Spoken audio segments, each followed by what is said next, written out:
آج ہم غصے میں جو توڑ پھوڑ کرنے والے بچے ہوتے ہیں نا، ان کے بارے میں آپ کے ساتھ ڈسکس کریں گے۔ والدین یہ ویڈیو اینڈ تک ضرور دیکھیں گے۔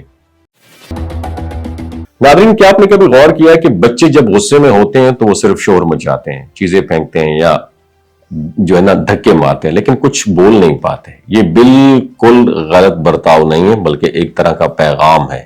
بچے کے دماغ میں اس وقت الفاظ تلاش کرنے کی صلاحیت کمزور ہوتی ہے اور وہ اپنے جذبات کو بیان کرنے کے لیے جسمانی حرکتوں کا سہارا لیتے ہیں۔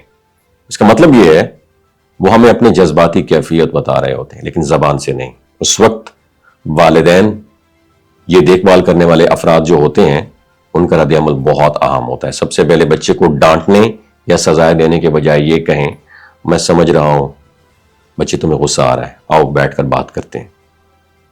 یہ جملہ نہ صرف بچے کے دماغ کو سکون دیتا ہے، بلکہ اسے ایک احساس بھی دلاتا ہے کہ اس کے جذبات کو کوئی سمجھ رہا ہے۔ اس طرح بچہ آہستہ آہستہ یہ سیکھتا ہے کہ جذبات کو پہچاننا اور اس کا اظہار کرنا محفوظ ہے۔ بچوں کو اکثر اپنے جذبات کے لیے الفاظ نہیں معلوم ہوتے۔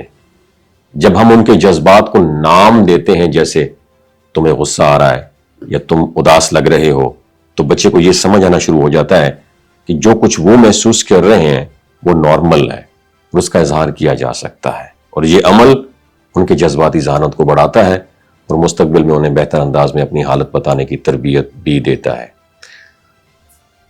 اب ایسی صورتحال میں نا والدین کا بیہیویئر بہت اہم ہے۔ بچے کو فوراً روکنے کی بجائے اس کے قریب بیٹھنا، نرم لہجے میں بات کرنا اور اس کے جذبات کو تسلیم کرنا ضروری ہے۔ مثال کے طور پر بچے کی طرف جھک کر اسے کہنا، میں دیکھ رہا ہوں کہ تمہیں یہ چیز غصے میں پھینکنی پڑی، آئیے ساتھ بیٹھ کر سمجھتے ہیں میرا پتر کہ کیسا کیوں ہو رہا ہے۔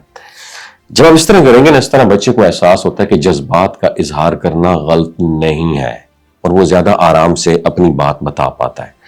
یہ جو طریقہ ہے نا، یہ بچوں میں خود پر قابو پانے اور جذبات کو صحت مند انداز میں بیان کرنے کی صلاحیت پیدا کرتا ہے، اور وقت کے ساتھ وہ یہ سیکھتے ہیں کہ غصہ یا دیگر جذبات کو جسمانی حرکت کی بجائے الفاظ سے کیسے بیان کیا جائے۔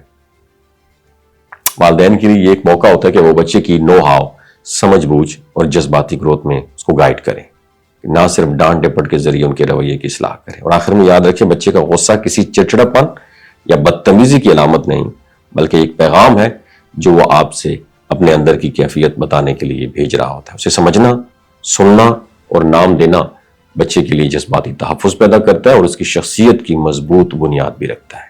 وَمَا عَلَيْنَا إِلَّا الْبَلَاغُ الْمُبِينُ۔ اور اس طرح کی مزید ویڈیوز دیکھنے کے لیے میرے فیس بک پیج اور یوٹیوب چینل کو ضرور سبسکرائب کیجیے گا۔ اللہ حافظ۔